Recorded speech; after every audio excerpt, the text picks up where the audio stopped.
Skilled ang workforce, lalo na sa IT, nursing, engineering. Tsaka yung English proficiency. Yon, dito ka talaga may malaking edge kumpara sa ibang ASEAN neighbors.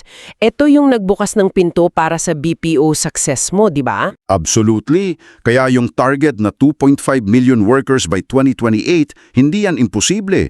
Mukhang achievable. Bukod sa tao, ano pa? Location. Oo, mahal ba rin ang lokasyon mo? Nasa strategic position ka sa Southeast Asia. Daanan ng mga malalaking barko para sa kalakalan. Tapos may mga issue pa sa South China Sea. Exactly. Doble ang importansya niyan ngayon. At dagdag mo pa dyan yung matibay mong alyansa sa US. Nariyan yung Mutual Defense Treaty, yung EDCA. Enhanced Defense Cooperation Agreement. Oo, yan nga. Hindi lang yan pang depensa, pang regional influence din yan. Okay. Tapos, yung likas yaman. Meron din tayo niyan. Meron. Mayaman ka sa minerals, ginto, tanso, lalo na sa nickel. Isa ka sa top global producer ng nickel, di ba? Oo nga eh. At isa ka pa sa 18 mega biodiverse countries sa buong mundo. Malaking potensyal yan para sa ecotourism, diversification ng ekonomiya. Pero ang tanong palagi, paano ito gagawing sustainable? Hindi pwedeng ubusan lang.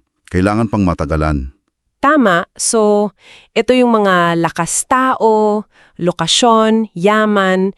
Pero syempre, may mga challenges din. Merong, kahit pang-apat ka sa laki ng ekonomiya overall, pagdating sa GDP per capita, yung average na kita ng bawat tao, nasa $4,439 ka lang.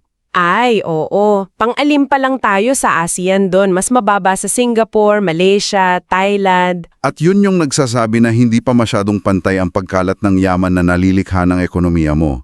May room for improvement sa income distribution. Isa pa, yung political stability.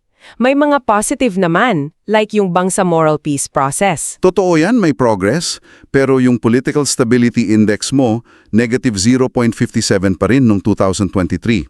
Mas mababa pa rin sa global average. Anong ibig sabihin yan? Nagpapahiwatig yan ng ilang political risks na binabantayan ng mga investors. Nakakaapekto yan sa pangkalahatang tiwala. Kailangan itong i-manage ng maayos.